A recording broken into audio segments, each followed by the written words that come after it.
Welcome to a long anticipated edition of Wrestling Talks and Thoughts. Yes, I'm sir. your host, the EST of WTNT, Jade Mac Mizzle, the phenomenal one. Yes, sir. And I am your co-host, Saheem the Dream. The boys are back in town. The boys are back in town. It's your boy, Shawnee Heyman. Yes, sir. All right. So before we get started, we definitely want to send our condolences to the great Paul Orndorff, Mr. Wonderful, who passed away today at the age of 71. Wow. Yeah. So we definitely want to, show him his respect. Yeah. Yeah. We lost another legend. Yeah. Legend. Yeah, and it just shows that we're getting old. It does. So Yeah. That's That's the other part, because right. it's Right. crazy because, he was like, all of us are about the same, around that age range. So, like, he was in his 30s when most of us were little. So it's like, damn. It honestly starts to make you think, like, Hogan, Ric Flair, Taker, like, all of them are up there. They're not low. They're in their 60s, 70s. Yeah, they touch. And the crazy thing about it is, like, Hogan's still in good shape. Flair still looked flabby as usual. Flair never looked in shape. He looked like a flabby old man with muscles. I don't know why. But no matter how much weight this man lifted, that man always looked flat all the time. At 22. Right. 22. Right. At 22. Word. If you look at his old pictures, you'd be like, yo, he had a little definition or flab. It was just fat with muscles. I mean, his daughter looked the same, so. Yeah, his daughter got more definition than him. Shoot. One more. All right. So let's get into a hot topic from last week. Part of me is heartbroken and torn, but part of me is also excited that your boy Aleister Malachi Black is now All Elite. Say it again, Jay. Say it again. No, don't go nowhere, Si. Come back. Yeah, Aleister Malachi Black. Tommy Ames is now All Elite. But again, that just shows that I'm going to start watching All Elite because of the fact that I got to follow Aleister. That's my guy. I wish they would have sent him back to NXT like he requested. Two, I wish that he would have signed that 90-day non-compete clause so Triple H could have pulled a Samoa Joe and brought him back into the fold. No, but that part right there, though, they dropped the ball big time. Yeah, they did. Big. I mean, I think I think it already talked to them anyway about going to AEW. And then once he found out about the 90-day, he didn't have to wait as long. And it was like, oh, no, let's do this now. Because from the reports I've seen, nobody really knew. They said there was only about a couple security. I know Cody knew. Tony Khan knew, of course. And it was like one other person. They kept it super Kenny. under I heard wraps. Kenny knew. Knew. I'm sure Kenny probably knew. The Bucks probably didn't know.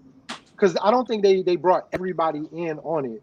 But, I mean, and to do it on the same night that Andrade has his first match, I think that was just, that timing was perfect, in my opinion. I think that took a lot of spotlight away from Andrade, though. You know what? I'm gonna tell you what. I don't think so because his match could have been better. You can tell he was His knocking match off was the hard. ring rust. His Who's match was So hard. next?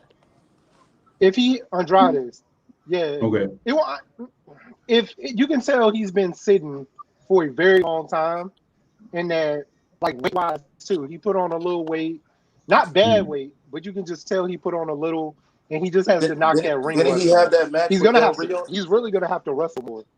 Didn't he have that match with Del Rio though? He had recent matches though. Before he signed with AEW. Okay. Yeah, they were promoted on the flyer for like a indie show or something like that. Yeah, him and Del Rio main evented it. Yeah. Okay. I tell you what though. I'm not really listen, I have mixed feelings about Aleister Black being in AEW. Me too. I have mixed feelings. I even have mixed feelings about Aleister Black being in NXT. Like I really have I just believe and feel like certain talent belong on the main roster, belong on the main stage. They need to be in front of a studio, in front of a live audience, in front of the biggest audience that they can gather because they have a major talent. And even for Aleister Black to go to NXT, the only reason why I wouldn't be opposed to him going to NXT because of the simple fact that he will be still possibly preserved for the main roster. That's the only reason why I wouldn't be opposed to him to go to NXT. You know, the same reason why, like the same thing with Samoa Joe. Samoa Joe went to NXT. We feel like there's still a chance for him to go back to the main roster. But you know what? But at the same time, let's see what happens, right? Let's see what happens in NXT. Let's see what happens in AEW.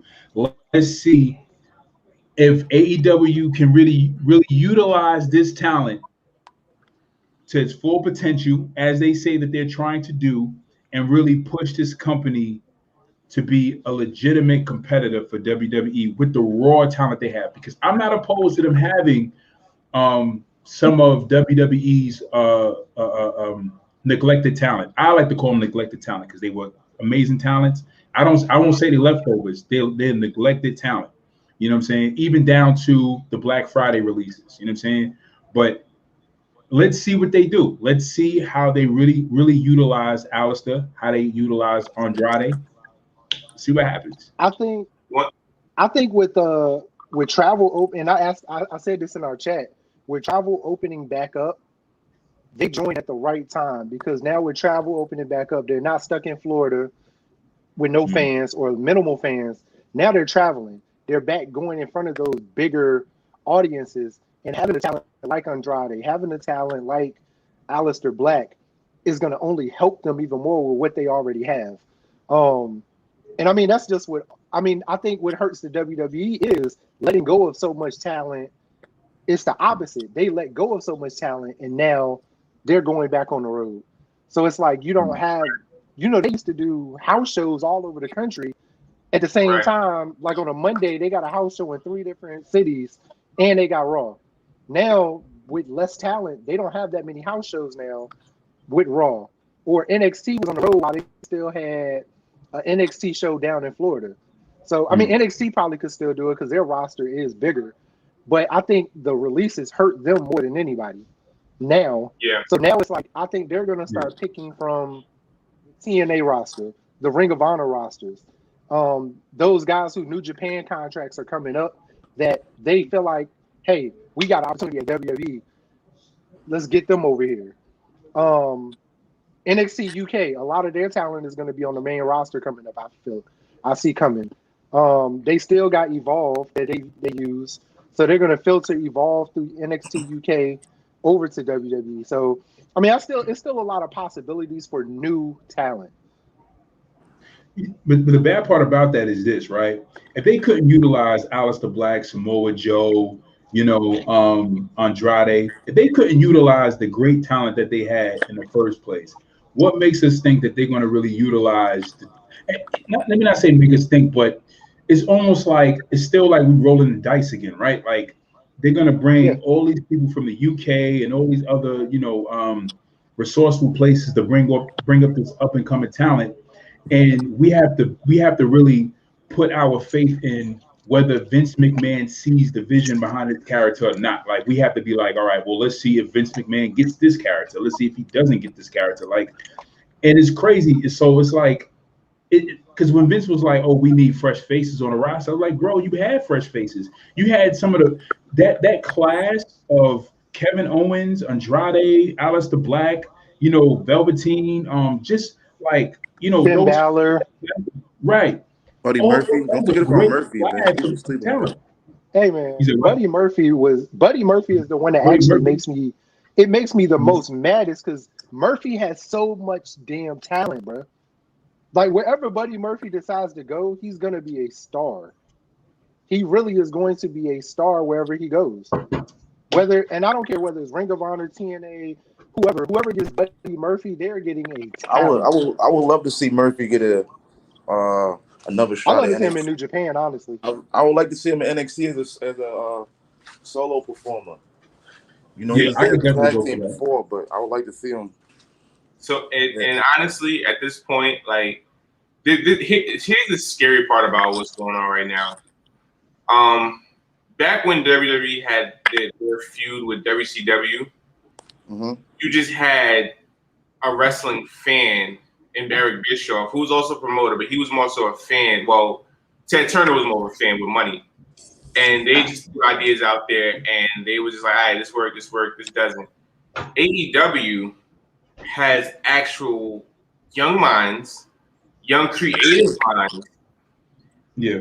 and they are actually going to push WWE to the limit. And Vince may not think it's an issue or problem yet, but when it starts to knock on his door and they're a real legitimate threat, that's when he's going to start trying to panic. But at that point, it's going to be too late. They got great wrestling minds behind the scenes. Yeah. With Arn Anderson tripping in, Teddy Blanchard, Dustin Rhodes, Tony Schiavone. Yeah, like Tony Schiavone, JR. JR goes on. Like, you bring JR finds a lot. He finds a lot of talent. A lot of people don't know. A lot of people don't realize Excalibur has been around wrestling for a very, very long time. He's not new to it with the lucha and just in general. So, like you said, Taz. I mean, come on, Taz has been around since the early '90s. So they they brought together some of the best wrestling minds from all over the world, and then you have Tony Khan, who has a checkbook that's unlimited. I mean, the and so is his father's. So is his father's too. Right. So at the end of the day, they're gonna if a wrestler wants to come to them for a new opportunity and a payday, they're gonna get them. They're gonna get them before WWE would. Right. And and the sad part about it is like, and this is how you can tell Vince is in panic mode. The fact that on SmackDown we saw Shotzi Blackheart and Knox, aka Tegan Knox, debut on SmackDown. Literally right after she came back at Great American Bash. I'm like, what the hell? Wait. So you came back to potentially feud with Candice LeRae, but then Friday you're on SmackDown. So now you're in the main roster. So you just came back and cost Candice LeRae the belt for what? So Knox is in the main roster already? Yeah, Knox and Shotzi debuted. I think her and Shotzi, and I think they said Tony Storm are all going to be on SmackDown. So where Amber Moon is staying in NXT? Right, exactly. So Amber, they broke up that tag team. I think she's going to Raw. She need to stay on NXT, man. So if that's the case, Mia Yim should stay on Raw because now because they said she's supposed to go on SmackDown, but now if you're bringing those three, you really don't need her on SmackDown. You can keep her on Raw. Take off the stupid mask and that whole reckoning. Like, let her be Mia Yim again. Oh, I'm sorry, Vince don't like first names, so she'll be Yim or Mia. Yo, that's gonna hurt the women's division on NXT. That's a lot of big losses. Storm, Knox. I don't think it will though, because every time. But if you think about it though, every time we think like certain call-ups are gonna hurt the NXT roster, they come back and hit us with like 5 to 6 bangers of NXT wrestlers, and it just revives and revamps the roster. Yeah, so they taking sometimes all these people. I'm with you, man. I'll be worried too.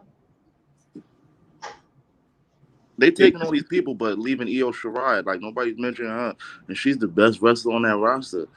I would love to see her and Asuka go at it, yo. And that's why Triple H is keeping her in that NXT fold as long as possible. But I think that they're trying to build up the new Chinese Japanese girl they signed. I forgot her name. And yeah, the one they comparing to Asuka, right? Yeah, and then Xia Li that they're trying to build her up. And what's her name? Something Stark. Yeah. I have a question. Zoe Stark. Zoe Stark. Yeah, I don't like her either. And then you got the other girl from TNA. What's her name? LA Knight's wife. I think that's his wife. Whose wife? Oh, is you that? talking about the girl with the dog? No, that's Johnny that Ginger wife. Morrison's wife. Yeah, Morrison's wife. My fault. I have a question. Yeah, Morrison's wife. I got a quick question for y'all. This is especially for Sean and Anthony. Because y'all heavy AEW. Well, mostly Sean, but I know Ant watches sometimes. I'm heavy on it now. All right, so this is my question. But this is definitely, because I know Sean, this is definitely for Sean too. You know what I'm saying? And anybody that's watching, again, if you guys are catching us on Facebook, make sure you hit the like and subscribe button. Please comment in the comment section below. Thank you, Jose. Frankie Monet. All right, so this is my question, right? My question is this: how do you guys think that AEW is going to? Do you think AEW has the ability to really capture that entertainment factor that WWE has captured with the crossover success, and that they may not get, and that they're not going to get so caught up on the wrestling aspect versus losing the entertainment factor? Because one thing I do, let me leave it there because I don't want to go into like a disclaimer as much, but that's my question. Do y'all think that AEW may get so caught up on just the wrestling and it being just pure, clinic and technique, in-ring wrestling versus getting away from that entertainment factor that made WWE as great as it was in the 80s and in the Attitude Era? By them focusing so much on getting great in-ring performance. Well, Sway jumped in. He said he think it does.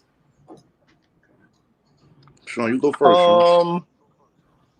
I'll say because just from stuff that I've seen from their higher ups, they don't want to be known as entertainment like WWE. They want to get back to wrestling. And I know Ant's a huge Penna fan. I love, Penna, and I like the high flying. I like that they're back to wrestling. I'm every week on AEW, whether you're watching Elevation on Monday, Dark on Tuesdays on YouTube, or if you're watching AEW on Wednesdays, even with some of these unknown wrestlers on the YouTube ones, like, bro, I watch every Monday and Tuesday. I set a block out every Monday and Tuesday to watch the YouTube just because, like, you're going to look at good wrestling. The one thing I do want I would love for them to work on while they're on the road is their promos. A lot of their promos aren't good. Cody has some of the worst promos in the world. I hate Cody's promos. I hate every time he touches the mic. And I like him as a wrestler, though. Yeah, he's like his father. I like Cody as a wrestler, though, but I hate his promos. Wow. Yeah, he might be worse than his father with promos, to be honest. I like Dusty's promos. Dusty will give you some zingers. Cody just he's bluff. Wow. So, but that's the only thing. And it's not just him. Kenny Omega, I like him as a wrestler. Kenny's New Japan promos, amazing. Fire. AEW promos are just bleh. The Young Bucks have been giving us some good promos lately. And I like Scorpio Sky and Ethan Page. Their like when they're on the mic, I love that tag team together because they complement each other on the mic. Eddie Kingston's gold on the mic. I mean, so they have it there. I just think I like them sticking with what they've been doing, which is wrestling. Getting back to wrestling and putting on a great show instead of where WWE is giving you great backstage promo, good in-ring promo, but then the matches are kind of lackluster. We're not getting that in the ring. All right, check this out, right? Check this out. Because I watch AEW, like, I think it was maybe, this is when Andrade debuted, right? And I seen like a small promo segment with Kenny Omega. And when I seen that segment, I said to myself, you know what?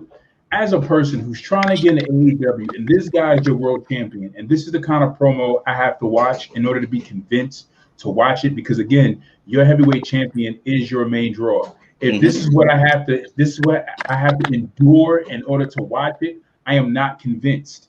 But you know what's real quick from the comment section, Josue says, I think it will have a good mix of both wrestling and entertainment. But you know what's so good about AEW? But I agree with exactly what you said. It'd be they middle cards that draw you in more than their world champion. Wow. Okay. Guys like Hangman Page, Ethan Page, the dude with a Scorpio Sky, the dude with the face paint, Darby Allin, Darby. You know, even people hate Brian Cage, but he draws attention. Brian Cage, his just physique alone, Brian Cage can. He can go now. To him, he can go now. For Brian Cage to be that big, I mean, he can though. I like him a little more now than I did with TNA. I don't know why. It's almost the same type of wrestler, but it's just something about him. And it could be creative control. Sometimes with a company, if they just let you go and they're not handcuffing you as much and you're able to do a little more, we can see more from what you're able to do compared to where WWE doesn't let a lot of their high flyers do with, like AJ Styles. We all have seen AJ from TNA to New Japan, and he can go. Samoa Joe can go. He's a big dude that is agile and can go. You don't get to see a lot of that from them with WWE because they're handcuffed compared to when they were with other companies, they flourish because of how great they are. And I think that's the good thing about AEW. They're letting their talent do them and do what brought them in. That brings more fans in. I think that's the biggest distinction between them. Yeah, like look at Jungle Boy and Luchasaurus. Even though I know Sai hates him. Here we go, Luchasaurus. I don't know why he does, bro. Have you watched any of his AAA matches and stuff when he was in Japan? Not Japan. I'm a watching AAA match, man, but I just can't. It's just too goofy for me. It's like this guy, this big old brawny dude, calls himself Luchasaurus, and he puts on his he's a dinosaur. He's a dinosaur that's Lucha wrestling. You know what I'm saying? Listen, if I came to you and was like, yo, you need to check out AEW. This big guy. He's a dinosaur that does lucha wrestling. You're like, what? You're like, where would I watch that? That's what I'm saying. Outside of his appearance, when you watch a match, though, you're going to be impressed. Yeah, he could go, yo. Right, and even what you said, Sean, about AJ Styles, like when AJ Styles first went to WWE, the Styles Clash was banned. He told him, yo, you cannot do the Styles Clash whatsoever. Chris Jericho is the one who talked Vince into allowing AJ Styles to do the Styles Clash, and he's like, the first time he did it was on Jericho, and Vince is like, oh, okay, it's cool. But which is crazy because, what's her name? Undertaker's wife, Michelle McCool, was using the same move, but it was okay when she did it. But the guy who originated AJ Styles, Vince kind of tried to curb it. But speaking of dangerous moves like that, real quick from the comment section. Josue says a lot of people sleep on Hangman Page. Josue also says Darby is one of my favorite AEW stars. Josue also says that goes to what Vince likes. Vince hates high flyers. Ethan Wick says Barney doing gymnastics. Right, exactly, Ethan. Exactly. You and Ethan, y'all hate. I don't know why y'all hate Lucha, man. Lucha. I'm not hating on him. I'm just saying, like, this like even like if you take what's the girl's name? The girl who just turned into a superhero. It's like, come on, son. Oh yeah, Nikki Cross. Yeah, Nikki Cross. Like, who stupid idea was that? It was hers. It was hers. Yeah, she confirmed that it was hers. Right. She just reinvented the wheel. She tried to reinvent what Molly Holly was, you know. Yeah, Mighty Molly. Yeah. But the crazy part about it was, so this dumb idea that she come up with, Vince likes, but all the other good ideas people threw at Vince, he's like, no.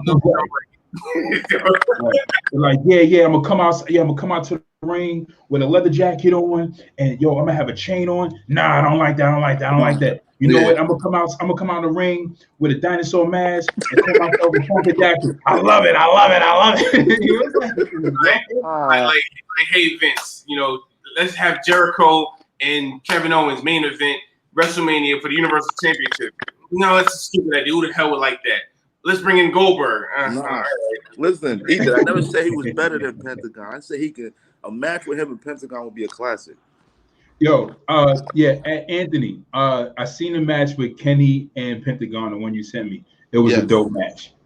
Which one did I send you? That was the ladder match one? Nah, it was a one-on-one match. It was a regular pinfall match. Oh, all right. I think that was at All Out. Yeah, that was at All Out. Pentagon won that one, right? Omega won it. Yeah. Because they got a couple of matches. They had a nice little feud. I think the one thing that's hurting AEW right now too is because I pulled up their rosters, and a lot of their roster is hurt right now too. That's why you don't get a lot of different people. Yeah, because what happened to Devon's? What happened to Devon's son, Sean? They gave him that one match and that was it. No, they're still on. I don't think they're not officially signed to the AEW roster. I think they're still signed with MLW because Brian Pillman Jr. just signed with AEW over the weekend, a full-time contract because he was still under contract with MLW also. But the twins wrestle. They wrestle on the YouTube a lot on either Elevation or Dark. They usually rotate between those two. All right, so. But yeah, that's their biggest problem. Like a lot of their tags. So I saw this post the other day, and I feel I just have to share it. So we all know one of my favorites in Second Contest is Triple H. Yeah. Right. So Triple H has inspired so many people throughout his career and throughout life. Even to this day, Triple H is inspiring the look. I knew you were gonna pull up the Kenny Omega. Oh wow! Yo, wow! Yo, that mustache bit they did last week was funny though. I never did the Robert Roode one. Yeah, I could see that. Robert Roode definitely looks like his son. Yeah, a little when H was in Evolution with the suits and stuff like that. Yeah, that's like Roode in NXT. The Moxley one a little bit too. Yeah. Yeah, Moxley gave his head bald. That was interesting. Moxley's hurt again, right? Is he? I don't know. I haven't seen him. Yeah, no. You know, Renee had the baby. Oh yeah. So I forgot about that. Yeah, he's been out. That picture right there was his. That's his first match back with New Japan. Yo, he still got the belt. Right? Yeah, he's still the U.S. champ. He's wrestling. He's defending it tomorrow against Carl Anderson, right? Yeah. Yeah, when I saw this, I'm like, yo, I gotta share this. But definitely with Roode, like when I seen Roode, I was like, he reminds me. That's definitely H when he was Evolution with the suits and the money and all this. All he needed was a mouthpiece. He had a mouthpiece when he was at NXT. It would have been golden. So, what do y'all think about the LA Knight Cameron Grimes $1 Million Man angle? Money. Great. LA Knight is. I'm gonna tell you, LA Knight is a star. LA Knight is a star. Yeah, LA Knight's official, yo. He's a star. I did tell you guys that. I've always been a fan of him, though. I seen one of his promos in TNA, and I looked at I think one of his promos when he was champion. I was like, oh, this guy's a star. This guy's been a star for a while. But I still don't see where Ted DiBiase Jr. gonna fit in there. I don't see how they're know if they're really gonna bring him in. Yeah, I don't see it no more. Yeah. where it's going now with Cameron Grimes, his personal servant. I'm sorry, the Virgil. Yeah, he's about to be. He's about to be the Virgil. But they could definitely push that angle if they keep Ted DiBiase as as a valet, as the spokes, as somebody on the side to really talk with LA Knight to help develop that talent that LA Knight already has. Because LA Knight can hold his own on the mic. He can hold his own on the mic. But to kind of keep that whole thing going with him and $1 Million Man, that's dope. Especially when they introduce the $1 Million. What do you mean, like bring DiBiase Jr. in as like a hitman / butler? I mean, we ain't got to do all that. Just keep DiBiase Jr. where he at, and we just want LA. But I heard insurance like he been doing the last couple of years. Yeah, but he doesn't even look jacked up to be no personal bodyguard. He still look the same size. Who's that? DiBiase Jr. Yeah, I follow his Twitter. He really ain't. I mean, he tweets about it. He'll watch every Wednesday, and he tweets about possibly popping up or the things wrestlers do. Those little vignettes like, I might be there, but I don't think it's going to be anything where he's going to show up. Right. Sounds good.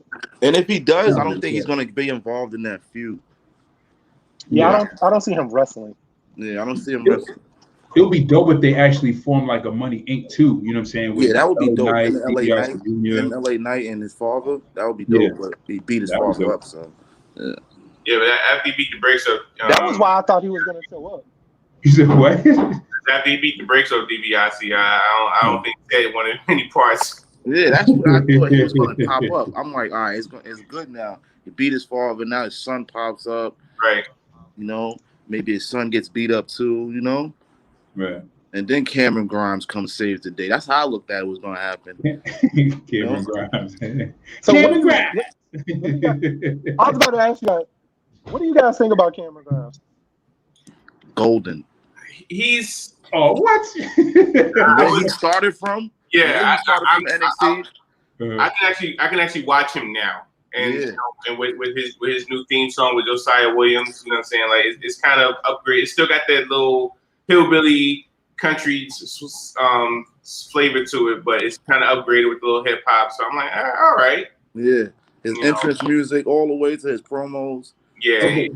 I think he has the potential to be like another Cactus Jack, though.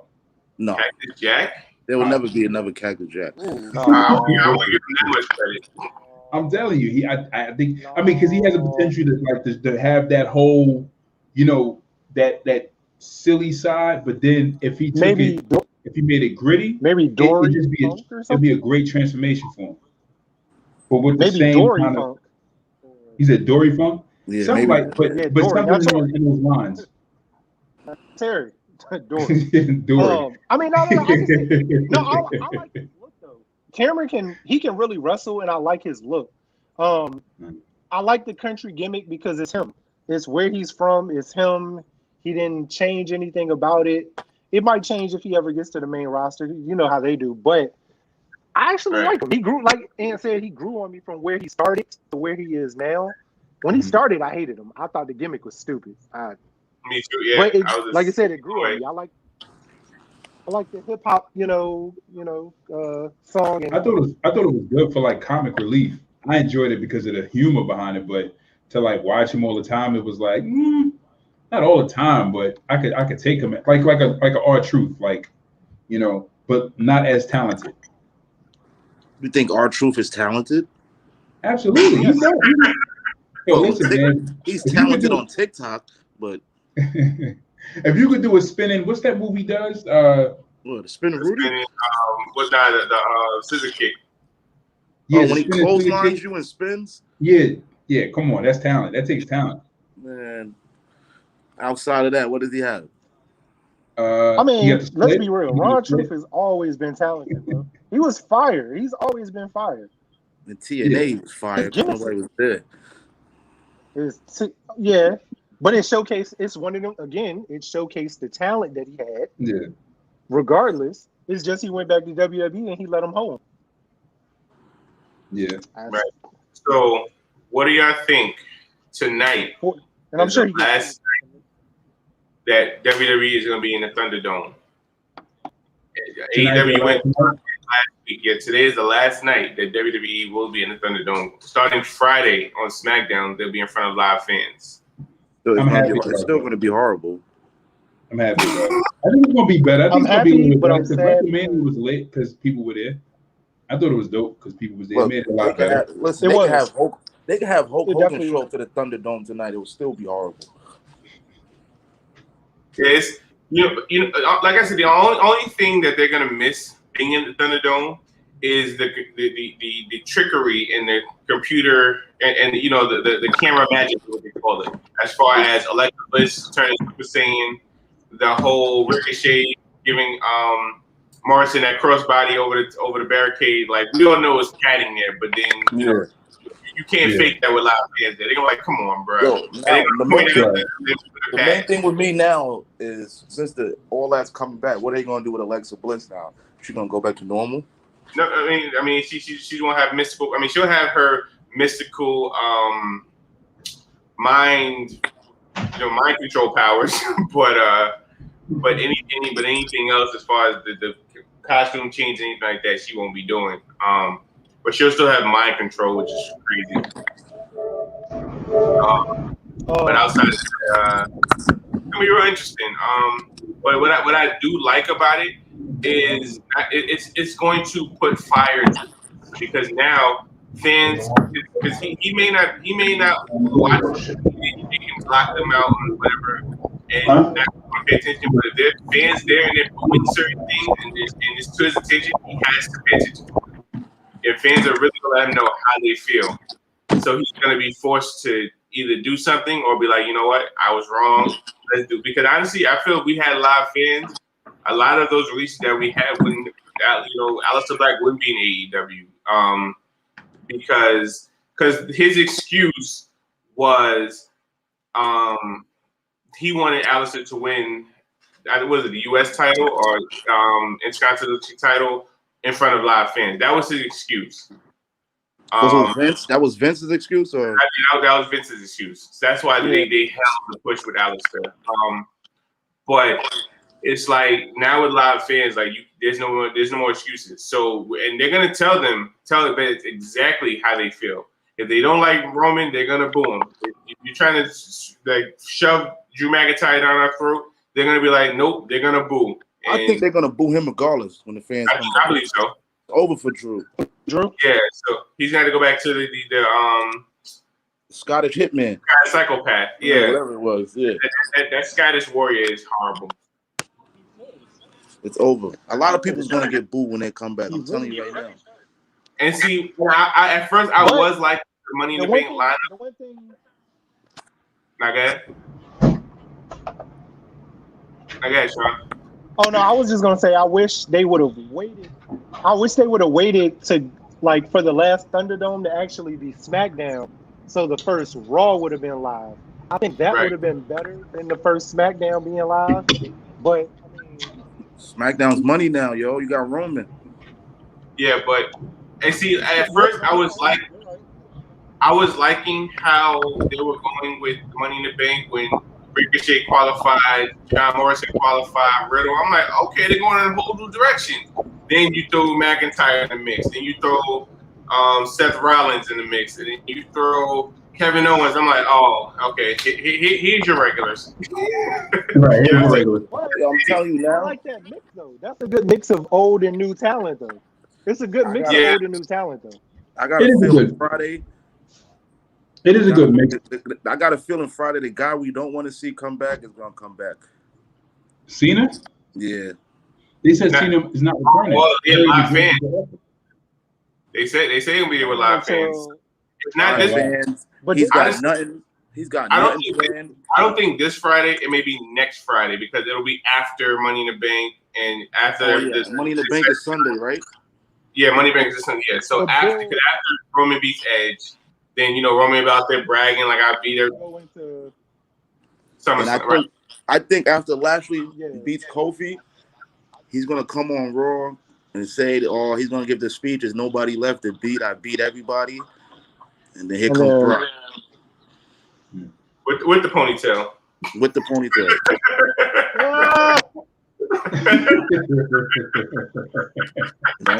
Yo, so y'all think? Do you think he Brock keeps the Lesnar ponytail when he comes back? Yeah, because he's gonna be a baby face. He's gonna be a baby face. He will keep that ponytail. This is New York. Yeah, that's not the Brock look. Everybody gonna look at him like they're gonna treat him as a joke. Unless he changes his whole character, now he has to go back to the thin mohawk. I think he's gonna be a baby face, so he's gonna keep the ponytail. I think. Yeah. And he slimmed down, so he look a little quicker. Looks can be deceiving.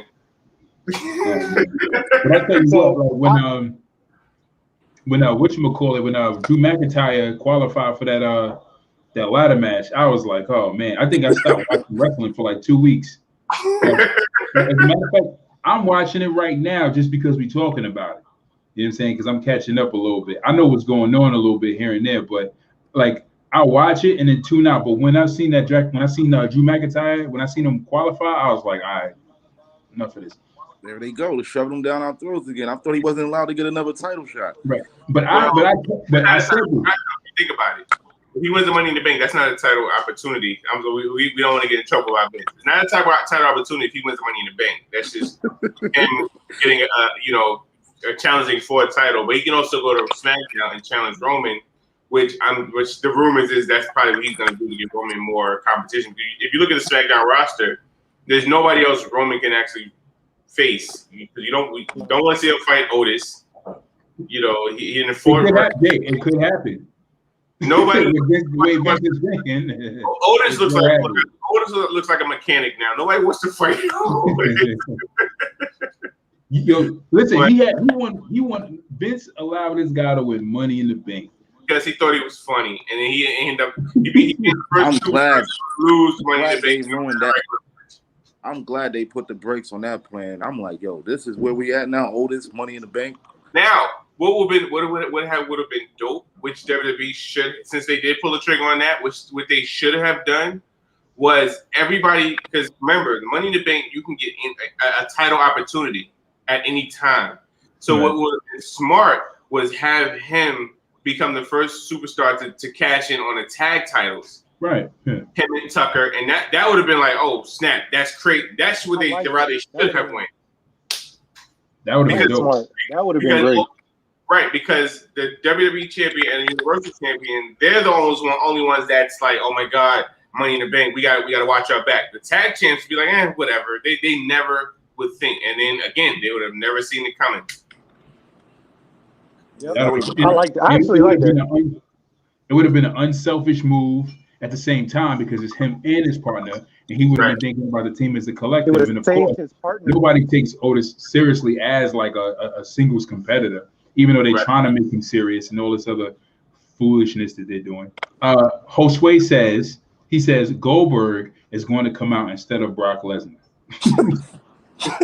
I hope not. I will never watch WWE again if that shit happens. He did sign a new contract, though. He did sign a new contract.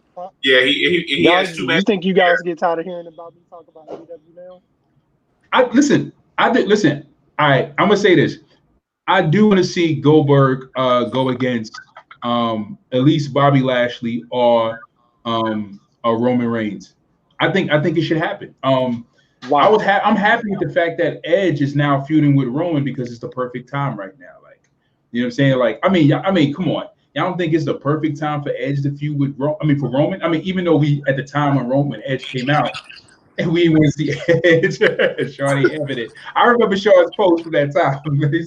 he said nobody wants to see Edge out there. You know what I'm saying? But listen, I think I would want to see Bobby at least fight Brock or Goldberg. I mean, I want to see him fight Brock, but at least one of the two. I want to see him dominate Goldberg, fight Brock. Yep. And then kill Cena. Dominate Goldberg, but fight Brock. I'm cool with that. Break his ribs, have a great match. Don't forget, kill Cena.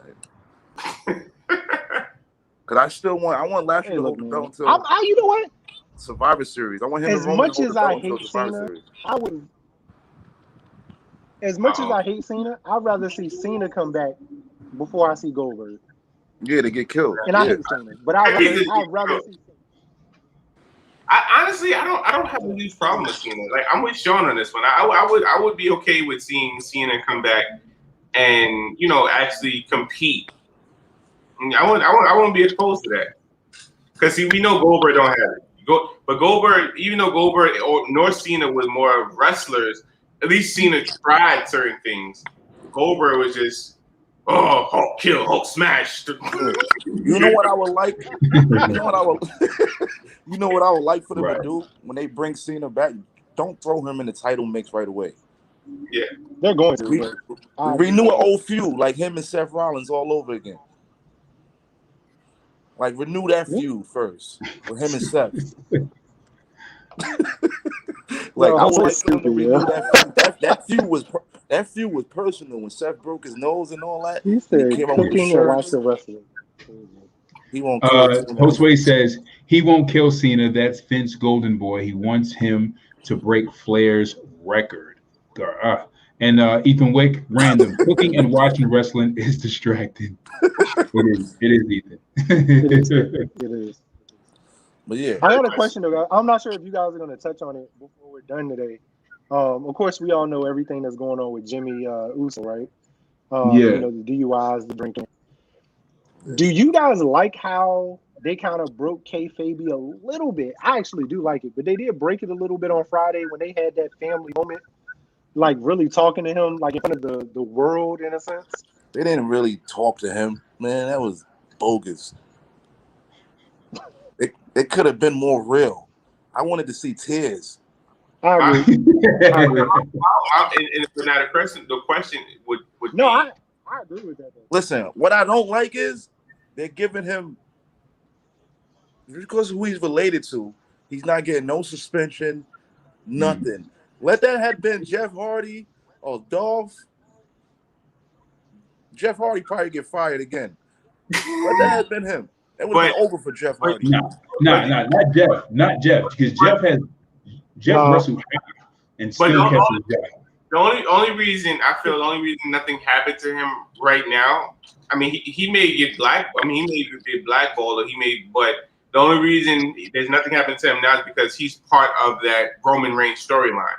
Now, if it would have happened before he came back, they'd have like, nah, you're not coming out. And they just went a different route. But the fact that he had already came out, and the fact that Jay had walked off at the time, and Jay wasn't there, and who knows, they may have brought Jay back to kind of push Jimmy out, to deal with his suspension or whatever the case they're gonna do with him. We just never know. But the reason he really didn't get penalized that we know about is because of the fact that he's in that main SmackDown storyline.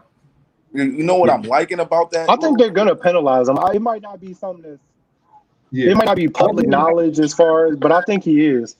What they gonna penalize him? They gonna give him a tag team title shot? I think he's getting penalized now because he's getting beat by everybody every week on SmackDown. They show the ending with him getting beat up. So I think that's kind of a. They give him the Triple H treatment when he did the little. You know what they're gonna do? They're gonna give him the Lana treatment, because remember, once Rusev left, Lana kept getting thrown through a table by Nia Jax like every night on Raw. 60 days. Finally said, all right, now fire her. They put it through like 11 tables and said, all right, now you're gonna fire her. And what I am liking about the whatever they call it, the head of the table situation, that if you follow the Samoan Dynasty on Instagram, a lot of the family is getting involved.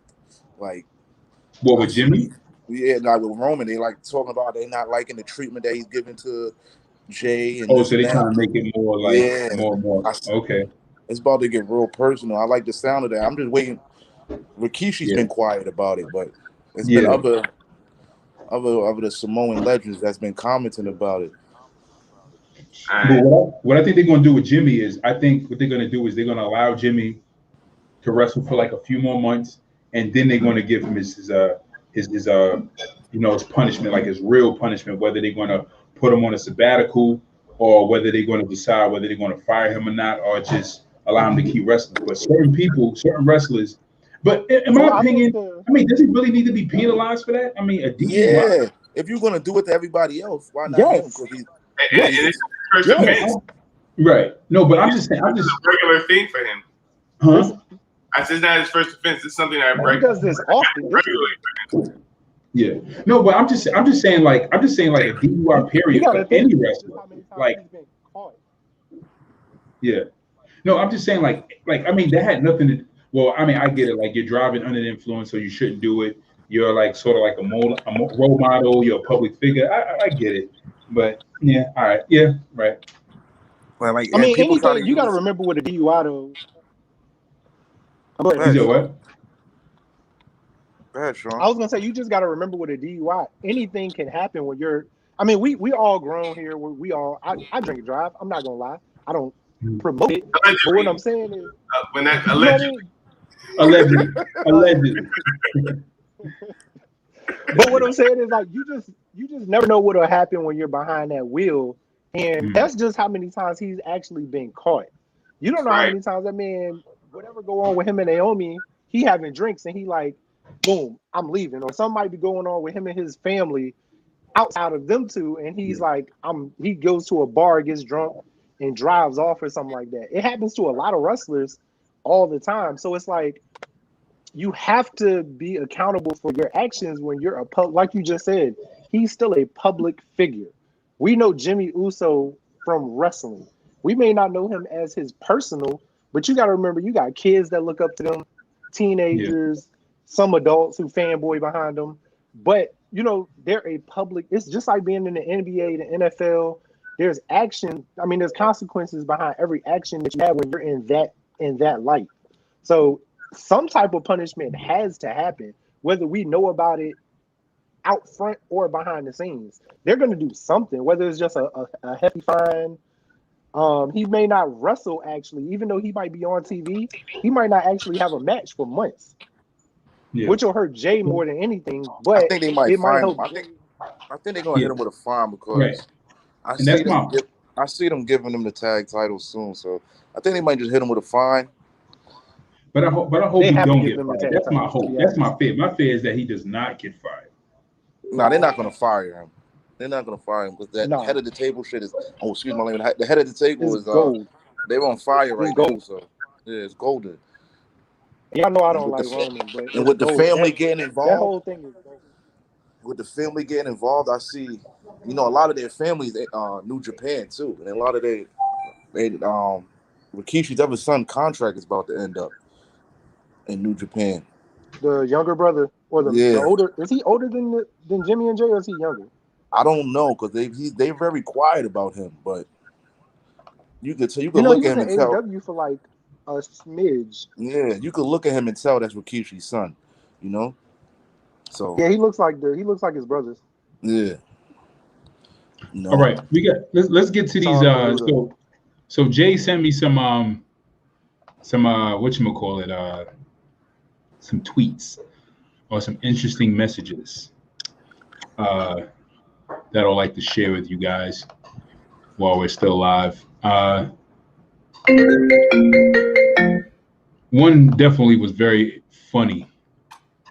Let me see if it's all right. Nope.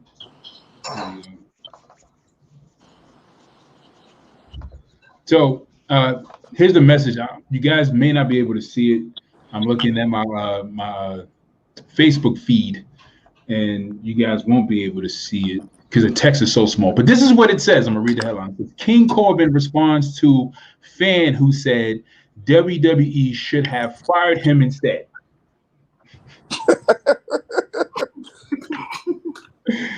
Oh man, jeez. So King Corbin, he says, I'll never understand this. What is wrong with you wanting someone else to be fired? Nobody should ever want someone to lose their job and livelihood. This is what he says in response to the fan.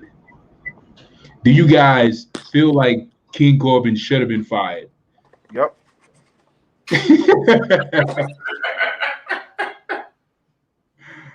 Oh man. Ever since they switched his name to King Corbin, I felt like he should have been fired. When he left the Lone Wolf image alone, I was like, yeah, this guy's done. Yeah, when they tried to make him that third figure, he became more so annoying. But I mean, I guess now he's more of a hobo who lost everything. so he's looking very homeless. Yeah. Right. But I mean, I wouldn't say now. Granted, it is some guys on the roster who I feel like should have been released before a lot of the people that have been released. I do feel that way. I'm not gonna say no names because Shorty G may be watching, but he's one of them that should have been released instead of a lot of the guys that's there. Who, Sheamus? Shorty G, you know what? Even though I'm not a fan of Sheamus, but I want, you know, he's still decent, so I would be okay with him. I'm okay with him still being there, but like guys like Shorty G, Drew Gulak, Mansoor, Yeah. you know what I'm saying? Guys like that that's still on the roster, but you let go of your big. And I didn't go front. Like I was so nervous for Ricochet and Keith Lee. I thought for sure I was going to go more and see the names on that release list. Look at that. As soon as you mentioned Sheamus, Sean went to sleep. You seen that, right? Look at that. He went right to As soon as you said Sheamus, Sean fell right to sleep. I was like, yo, why does Sheamus need to be released? Why Sheamus need to be released? He needs to do something, right bro.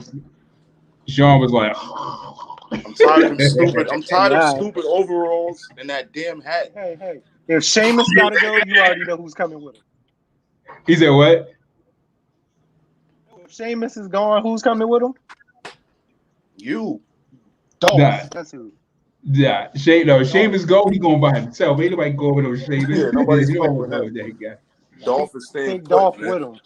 Nah, he ain't taking no with Dolph him. with him. No. Dolph do not need to go with that guy at all. Yo, speaking of what do you guys think about my man? I've been talking about him for the longest, and y'all been sleeping on me, man. Who's that? Swerve, man. Swerve? What? Swerve about to be the next NXT champion, man. That whole cipher was funny though. Where I want to start with this one. I like Swerve when he first appeared in the tournament, right? He was something different and new, and I like the high flying. I love the moves. I like the gimmick. He was cool. You know, cool dude from Houston, I think they said he was at first. And then he turned on the bad boy thing, and I liked it. I was like, okay, a little edge to him. I like it. I didn't like the whole Leon Ruff feud. I really didn't. Good matches. They both had some good matches, but I really didn't like the feud. This hit row thing though. Him and the fake Rick Swan. Him and Leon. Yeah, what his name was? But Leon Ruff. But you got rid of I him. don't know, man. I'm not sold on Hit Row. You're not sold on Hit Row? No, Leon Ruff is actually. I'm not. Leon Ruff is actually still on the roster. He just don't be wrestling. He's still on the roster. Thank God. I don't like Hit Row. I don't know what it is about Hit Row. Yeah. But I just don't. Yeah, I'm not a fan either. I know what I'm a fan of Hit Row. I like Swerve. Yeah, I'm sure we all know. It's not saying I don't like Swerve as a wrestler. I think Swerve is dope. I just don't like that Hit Row. I don't like that Hit Row collective together. So you think they need to break them up?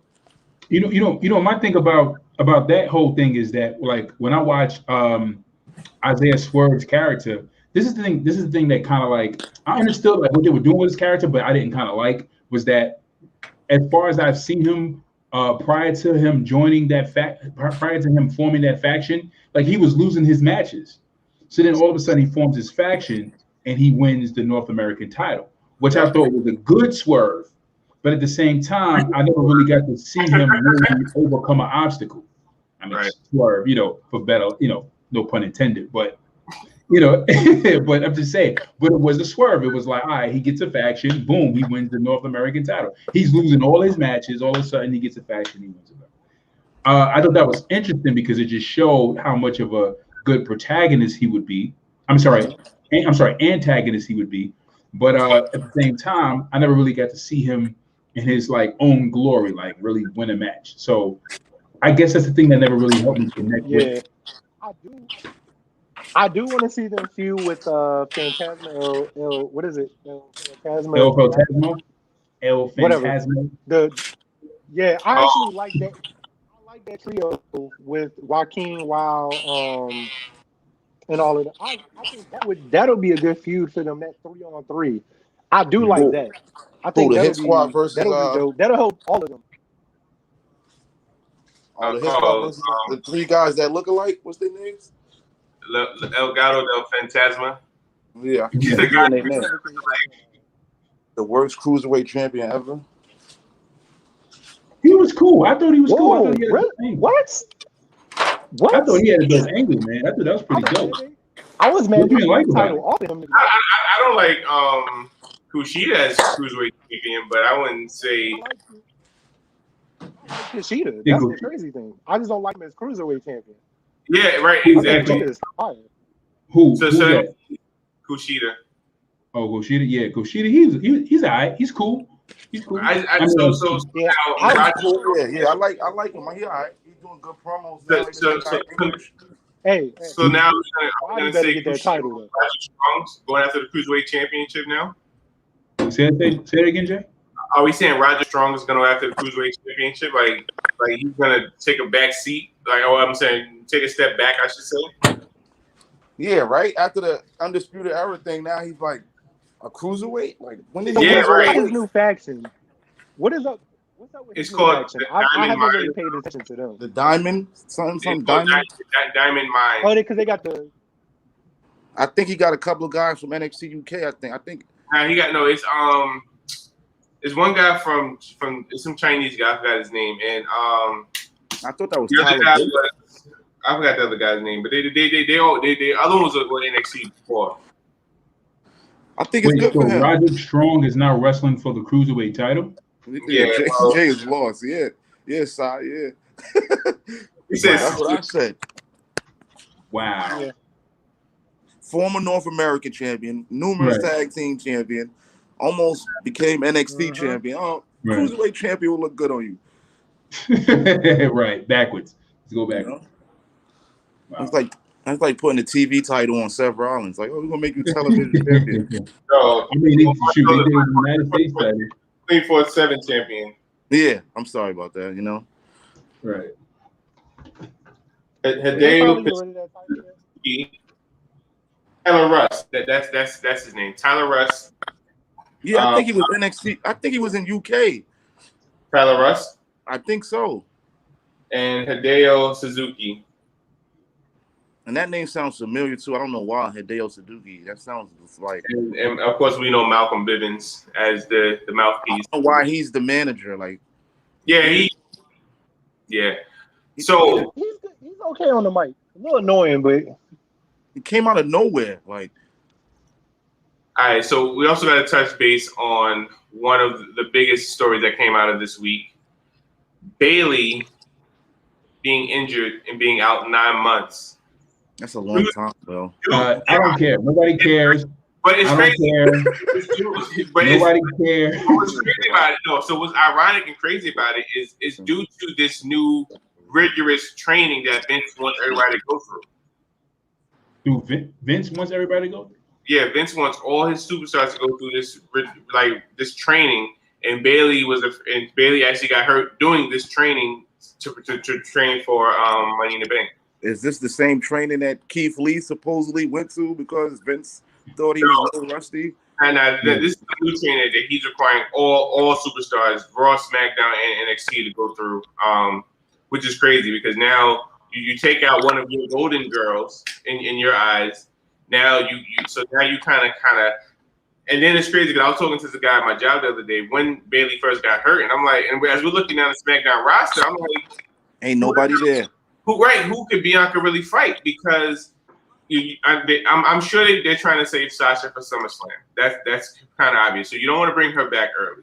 So as you're looking at the roster, you're like, you're not gonna have her fight Natalya. You're not gonna have her fight Nia Jax. You're not gonna have her fight Zelina Vega. It's too early. You're not gonna have her fight Liv. Who's in the women's Money in the Bank match? But it's so Carmella is in the title match. So they took Carmella out. So Liv Morgan took Carmella's spot. So it's Liv Morgan, Zelina Vega, okay, Asuka, Naomi. I can tell you. Two girls, Alexa Bliss and the Nikki Cross. We already know who's gonna win that. So Alexa? Yeah. I believe so. no, You don't think so? Who you see out of that? I think I will say I think the Bailey injury. Hold on, let me look at the picture real Who quick. do you see out of the women winning that? They're not going to give it to Liv Morgan. No, I think what it's gonna set up is Liv and Carmella going forward. Where's the fuck picture at? With the fans coming back, you got to give it to Alexa with this new image and Yeah, with the demon and all that. And that right now that'll give the women's Raw and SmackDown women's champs like to look over their shoulder and be kind of scared. Yeah, you don't know who she's gonna. I think we'll give it to Alexa and then she makes her decision around SummerSlam. So we know it won't be Bianca. But do you think they brought Zelina back to win it or just to be in it? Nah, Rhea's gonna destroy it. But they're gonna play so good, where she's gonna play so many mind games with Rhea. It's gonna look like Alexa is gonna be the one they want to win. You know how she does on some Bray Wyatt type situation. Get into their head. But I do see what Josue says. I think Jay is Liv saying though, wins like and then hearing that they want Sasha to feud with Bianca. So Liv. So Liv Morgan. Yeah, he's talking about Liv Morgan. Riot Squad. She's in the Money in the Bank. She's in the. Where did she come from? Oh, she was Squad. You don't remember her, Ruby Riot and Liv? I thought she was fired. No. Her name was on that list because of Bailey's injury. All they did was, instead of the championship match being on Money in the Bank, they moved it to Friday Night SmackDown. They took Carmella out of Money in the Bank, put Liv Morgan in Money in the Bank. So that's one less match that's going to be on pay-per-view now, unless they're adding something else. It may be with the Bailey Mysterios. Yeah, they're gonna add a 24/7. I think with the Bailey injury though, I think that's why they moved those. They're moving Toni Storm up quick. While they're moving. They didn't have to move all of them. I would want to see Toni Storm. I think so. Bailey is. Toni Storm was not ready. We all may say Bailey is da-da-da. Yeah, she wasn't ready. Toni Storm is not ready for the big leagues, man. You don't think so? Io Shirai would have been a better choice. No, sir. Nah. I mean, he's ready. Can you imagine Io Shirai in that Money in the Bank match? Yeah, you're right about that. You see what she did at War Games? Can you imagine that? It would have been great match. But that'll be next year. I don't think they're gonna bring Io Shirai to come in right now to be in Money. They still need to try to have at least some kind of big name besides Raquel Gonzalez and Dakota Kai. I'm calling it right now. Next year's women's title main event, Asuka and Io Shirai. I'm telling you, WrestleMania. I would love that. I would love that. Yeah, I would love that. Yeah, absolutely. That'll be dope. That's gonna be dope. I'm telling you, it's gonna be. But I think they know what they did wrong with Asuka, and I think with Io they don't want to do that because they see what they have in Io, and if they do what they did with Asuka, it's gonna mess her up. Yeah, it is. Yo, you know what I seen the other night that was crazy, Sean? I hit you up. Who's that girl in AEW with her own version of the Tombstone? Remember I hit you up right after? Oh, Chris Statlander. Yo, did you see that? Sai and Jay, her version of the Tombstone? Send that. Yo, that joint is crazy. Yeah. She's one of those. She's gonna kill somebody. She's gotten better since she's came back from her injury. She's a good talent. She can really wrestle too. Yeah, she's nice. I was surprised by her. But that version of the Tombstone scared the hell out of me. I'm not gonna lie. How did she do it different from the Undertaker? Way different. It's like a sit-down powerbomb Tombstone. Oh, like how Owen Hart almost killed Stone Cold. Almost like how Owen killed Stone Cold. Hold on. He said no. Oh, wow. Yo. Oh, so it's like the old school jumping power drop. But she hooks the leg though. She puts you in a Tombstone position and hooks your leg into like a sit-down Michinoku driver type. Oh, nah, she won't kill somebody. Oh yeah, I got to talk about Brian Cage's powerbomb is dangerous. So you wait till you see this girl. Oh man, I want to see that. So, Jay, Don't you put want it to in get this the article about Aleister Black, the reason why he left? The real reason. Let's hear the real reason why he left, please. All right. So Sean just sent me the video. All right, we're gonna get into this article about that little interview he did with Twitch was so bogus. You could tell he was holding back a lot. Absolutely. Did y'all watch Absolutely. Did y'all watch the promo that the promo I posted to him in the chat? Yeah, with the him in the site board, right? I didn't see it. I'm kind of torn. I didn't want to see it yet. I'm still kind of grasped the fact that he's no longer WWE. No, I just love his new image with the bruised face and all that. Like he's been getting. You gotta watch it. Yeah, you gotta watch it because it made it the way he did the promo. It fits with him going to AEW. They made it look like the way he did the promo made it look like everything that happened in WWE was a dream. Yep. Like the doctor came in and was like, "Hey, that didn't happen." He was like, "No, it happened." Bro, you just gotta watch it. It was great. And then him with the bruise on his face, it looks crazy. I'm like, yo, it looks like he's been getting beaten. The eye patch from right. Even starting out with the eye patch when he had his face. Yeah, I could see where he's going with it. They was beating on me over there, beating on goods. I could tell you what though, when I definitely seen that Twitch as a Twitch live he did, and the way he broke down the development of his character. I was like, wow, like the development that like the storytelling that went into his character and why his character is the way it is. I was just like, yo, it just adds so much context to just his character. Like I'm like, what he wanted to do, you could tell like his wrestling mind is way advanced, bro. Right. So I would have never thought that that's what his character was based on. But it's interesting because it's like the eye patch now when he comes in, you see like the black eye. It's almost like he removed the patch, his eye is healing. Everything was like a dream. It's like he's transitioning out of that place. So, this is my question. You think he's gonna be AEW's Undertaker? He should be. At least they need. He could be. I mean, if he's gonna do that, he gotta be in there for the long haul. Yeah, I think he's gonna be there for the long haul. He's not coming back. It seems like he might be though. He's not coming back to WWE. It's over. All right. I've seen it before. All right, let's get into this article real quick. It says Aleister Black reveals why his planned U.S. title run did not. His U.S. title run did not push through. Okay, did not push through. Okay, WWE News. WWE recently released a number of talents reportedly due to budget cuts, including Aleister Black. He went on his Twitch account and discussed certain aspects of his WWE career, such as how he was in the line to capture the WWE United States title, but it did not push through. Aleister said, "There was a moment where I was supposed to win. I think it was a U.S. title, but then Vince's consensus was I don't want to have him win his first title in front of no audience." So there was always good stuff. There's a lot of good stories, a lot of almost happened moments, so I can't be negative. So I'm sorry. So I thought it was why he left, but that's not what it was. It was why he how he almost won the title. I thought it was why he left. My bad. I think the reason why he left because him and Vince couldn't come to a decision on his creative ideas. His character.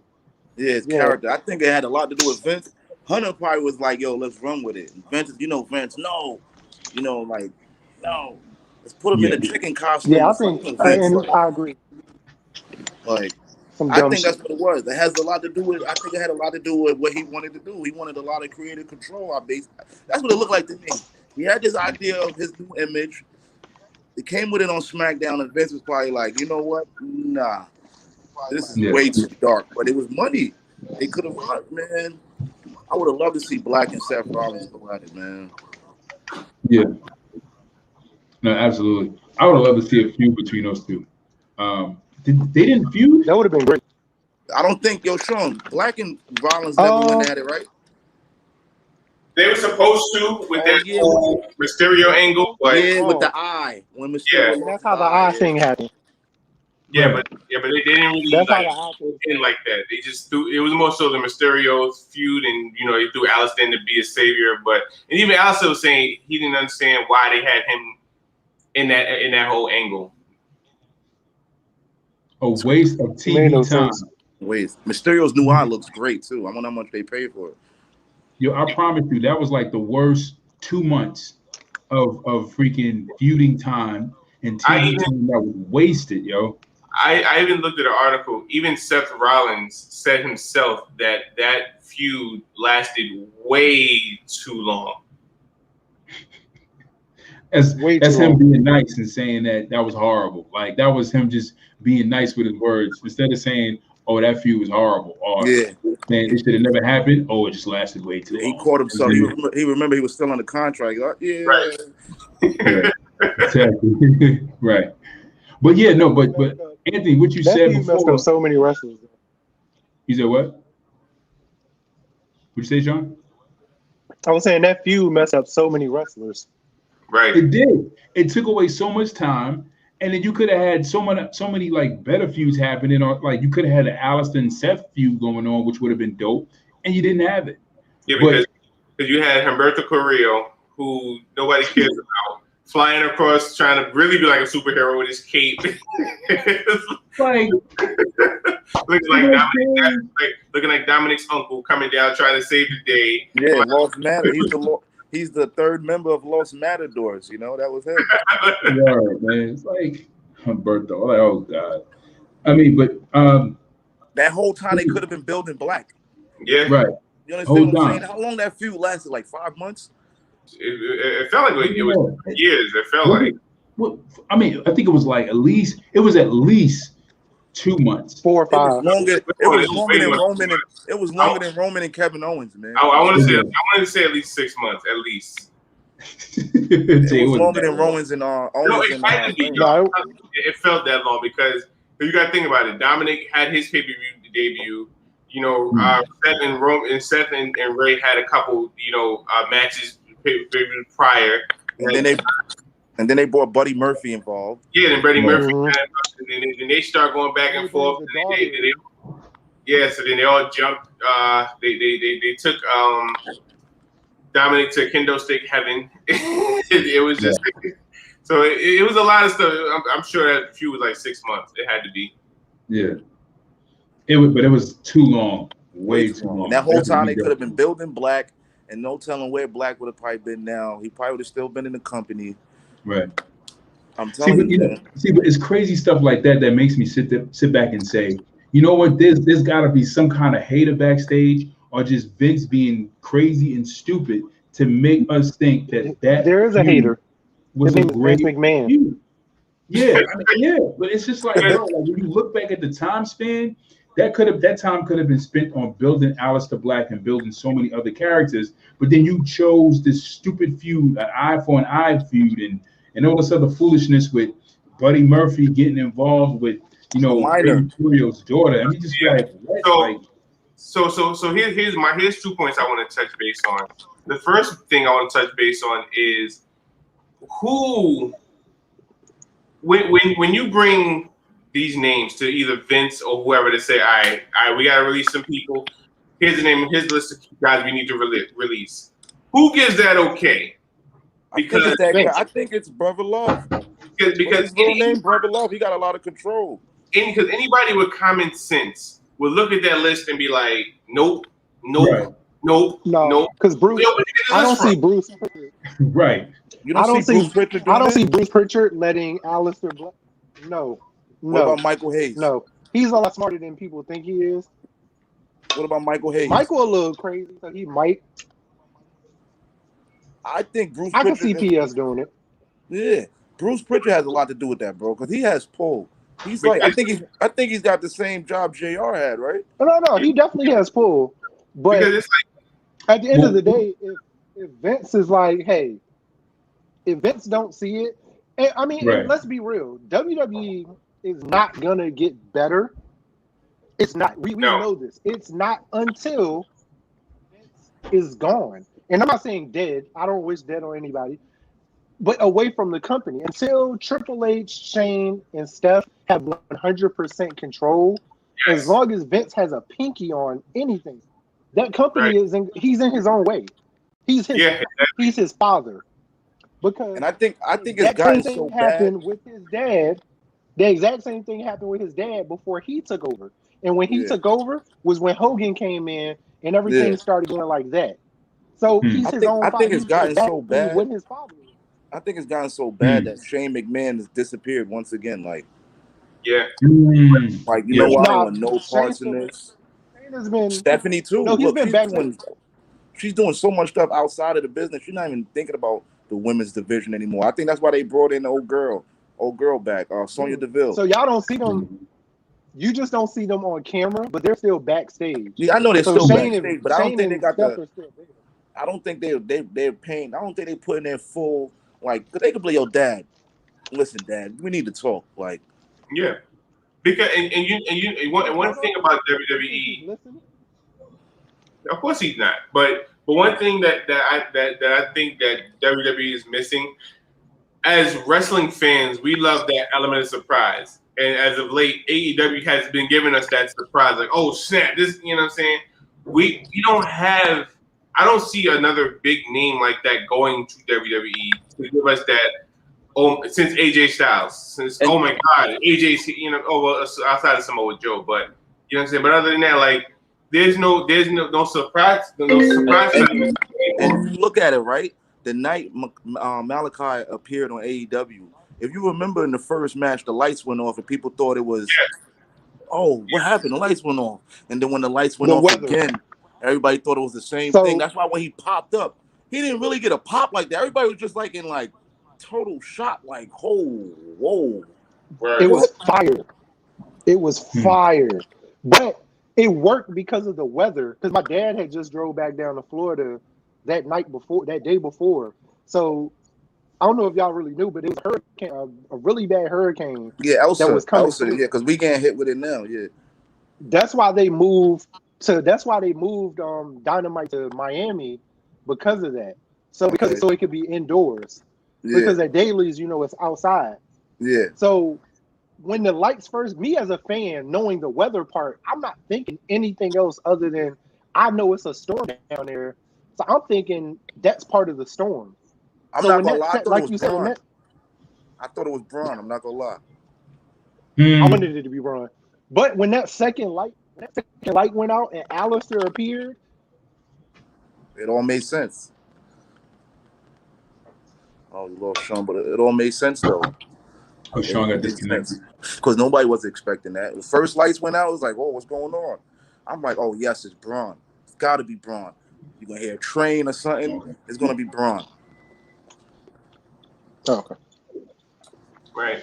All right. So let's talk about this writer that has been coming up. So apparently, there's a WWE writer, a Raw writer, who got fired. Oh, you talking about the Yeah, because she had no idea who Bobby Lashley was. You are the writer for Monday Night Raw. Please. Is Bobby Lashley. You have no idea who it is. I think all they writers don't know who certain wrestlers are. Yeah, exactly. They just write. A perfect example he just happened to come out and say something dumb like that, and then so they had to do something about it. I think half of their writers don't even know who. Right. And it was a woman. So it was a woman. But she's a perfect example because she's a perfect example of why wrestling takes these weird turns. You'd be like, what are they doing with the characters? Like I heard, Jay, we talked about this years ago about how they would I think you was even telling me this, how they would hire writers who used to write for soap operas, and they were hired on to write for WWE at one point. Yep. Because it's an episodic, it's a weekly, what is it, a weekly episodic soap opera. Yeah. That's what it is. It's like after Vince Russo, they went downhill, bro. Yeah. Yeah. I think their best writers were Bruce Pritchard, Paul Heyman, and Vince Russo. When they was all together, oh my God. Oh, yeah. Oh, what's the other guy? Jesus, what's the guy with the glasses? That's Bruce Pritchard. Cornette. Jim Cornette. Oh, Jim Cornette. Yeah. Cornette too. Yeah. He was another good one. No, I think they said their best tandem was Jim Cornette, Vince Russo, Bruce Pritchard, JR. They just couldn't get along though. Yeah, Cornette those four together. Oh my God. Yeah. Cornette was like, couldn't get along though. That was like middle to late 90s, that 93 to 99, when those all of them were together. Because Vince Russo needs balance.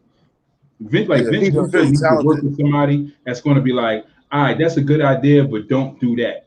All right, that's cool, but don't do that. Vince Russo cannot have total control. He just wasn't good. Yeah, he just wasn't good with total control. Vince Russo. And when he went to WCW, we kind of saw it. Right, he's kind of doing. Listen, he's trying to. He was ahead of his time. If you think about it, when he did the WCW new breed thing, that's kind of like what Triple H was doing with NXT. It's a new breed of wrestling. He had young superstars, Sean O'Hara. He had a lot of young guys. Chuck Palumbo. I can't remember the other dudes, but yeah, he had a lot of good young guys. That's kind of like what Triple H was doing. And if you remember the beginning of NXT, nobody was watching that. And the same thing with WCW New Breed. Everybody's like, "What? Who is these guys?" I'm not watching that. You know what I'm saying?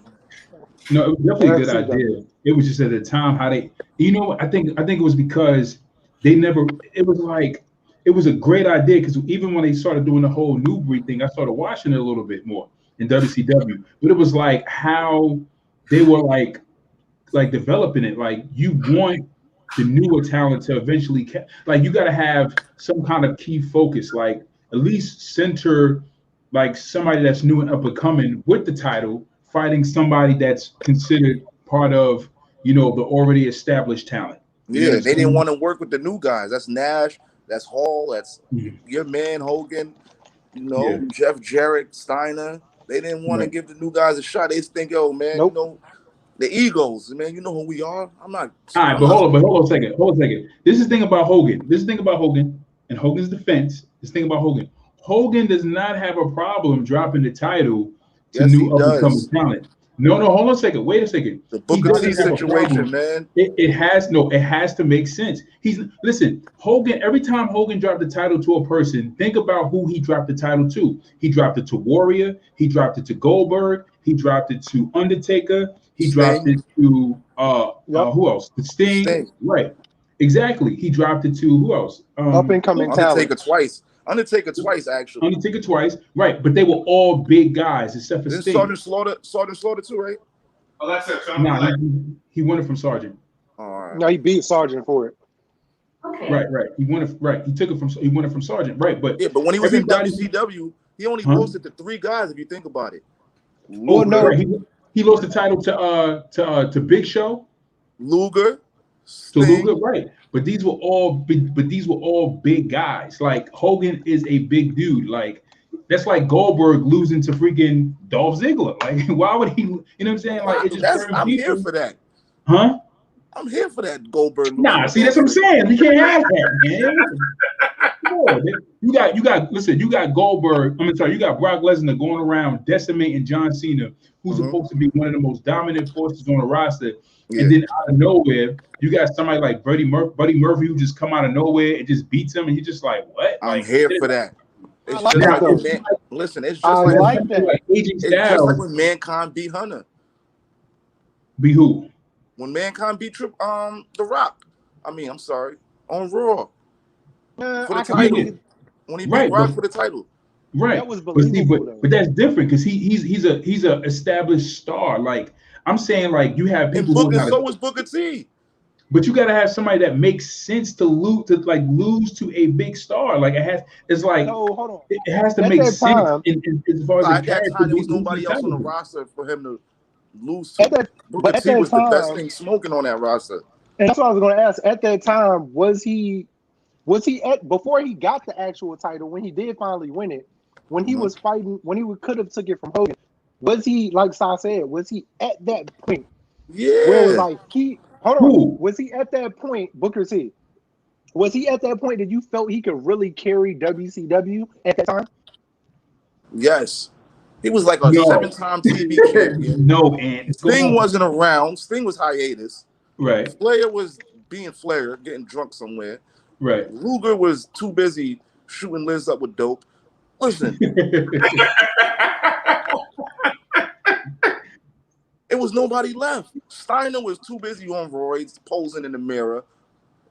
No, actually, Steiner would have been the better choice because he was bigger. He had way better promo skills than Booker T. And I mean, not way over. better. I can't say way better. Skills I can't say way better. But they had just as equal promo skills, I would say, because Booker T was still good at cutting promos. Scott Steiner was a little better because he was just crazier with his promos. But yeah, that with his math skills, you had Steiner could have took the belt from Hogan. But you can't. But again, you got a pivotal star like Hogan, like even Ric Flair. Ric Flair didn't just drop the belt to anybody. Mm-hmm. You had to be at a certain level. He had his choice back then. Flair had pull. He picked Sting.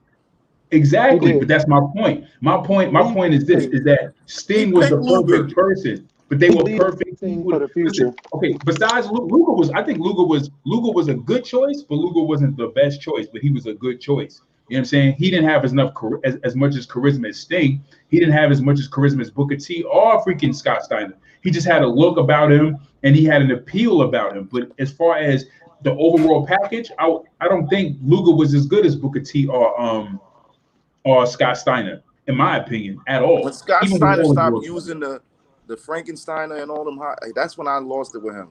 And when he started getting too much on the roids, it was like over for him. And his stomach started hanging. It was over, you know.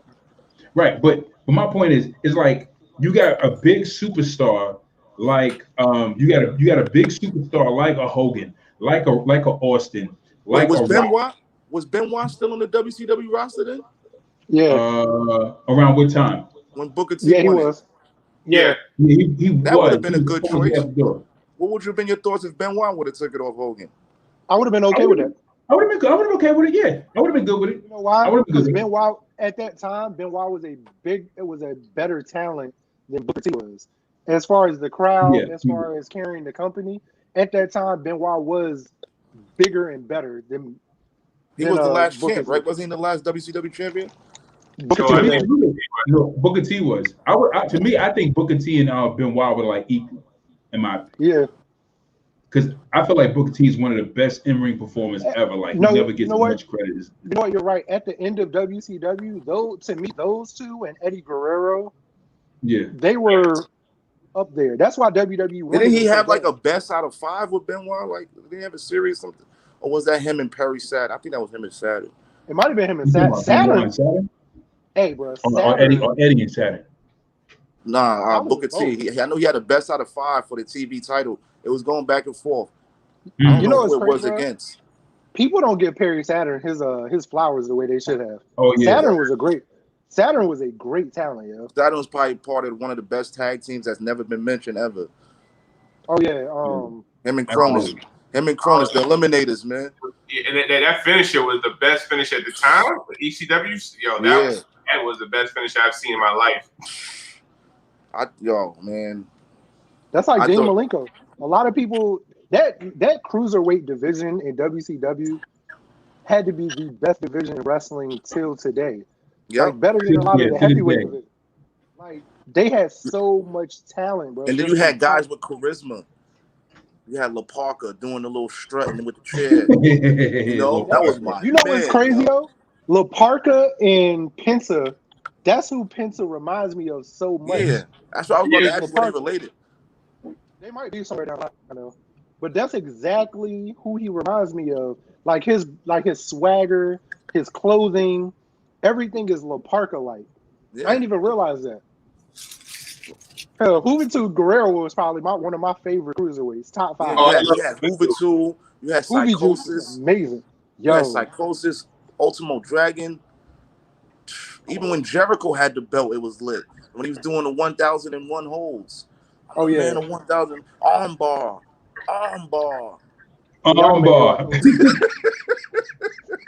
Suplex. Now I'm about to pull up old WCW cruiserweight matches for the rest of the night now. I'm telling you, the greatest drop. I'm telling you that armbar. Body slam. It's crazy what he said. It's crazy what he said when the camera went off. What he was doing. he said he'll stop and just heckle the crowd to keep them booing him. Mm-hmm. But he was, yeah. And then when he's seen the light come back on, he'll go back, arm bar, arm drag, drop kick.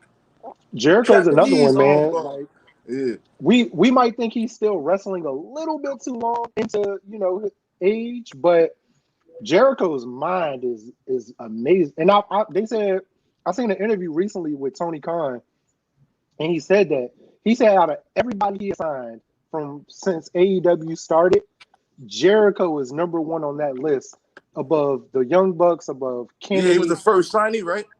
Yeah, he was. But what he's saying is, he said if he could go back and even with everybody he just signed, even with signing Alistair, he said Jericho would still be his number one pick if he went back, because he said Jericho's wrestling mind is just so amazing. It's so deep and in depth. I think this is his last year. Who, Chris? I think after this feud with MJF, he's gonna win. Of course, he's gonna win, and I think he's gonna go hiatus for a while. Yeah, I think he's gonna go back to like every couple months popping up. I think he's gonna be backstage still, but I don't know how much longer he's really gonna go though. And I think Swagger's gonna take control of the inner circle. I say this though, like when AEW starts to really get that pinnacle, that kind of pinnacle push or that pinnacle exposure that they're looking for, Jericho needs another title reign, because he's been robbed, yo. As far as a performer, he has been robbed of like their really first world being. champion.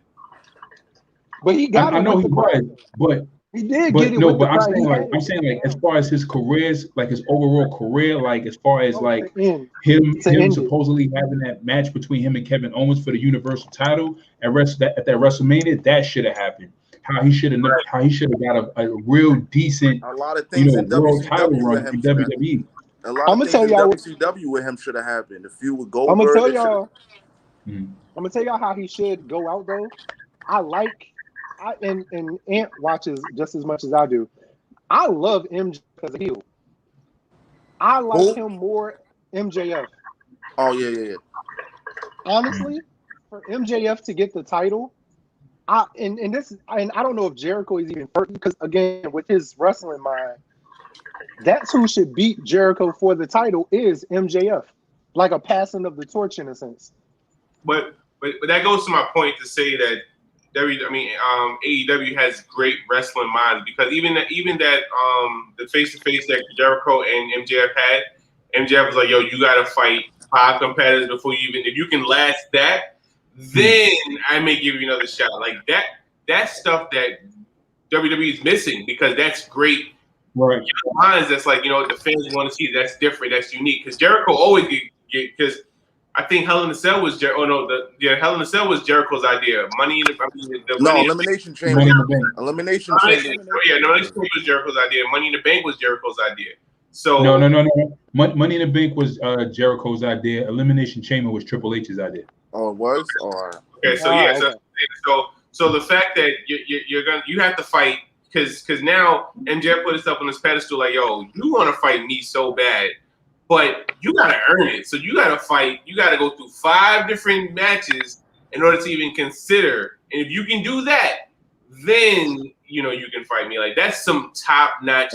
Yeah, he doesn't mind taking the loss to new talent. He's lost to MJF twice, and then that doesn't even, that's single matches, I believe. That doesn't even count the Pinnacle beating them, the Inner Circle in their matches. I don't think. Think about how young MJF is. He's only 23, something like that. And he's cutting promos that make people want to kill him. Right. The fan that jumped in the ring last week. If it wasn't for Jericho, MJF would have got blindsided. Yeah. And that's what makes AEW so real, because Jericho even mentioned it in the promo. I should have let that fan knock you out. That's exactly what he said. I should have just let that fan knock you out. But yeah, I would like to see Jericho, his last match.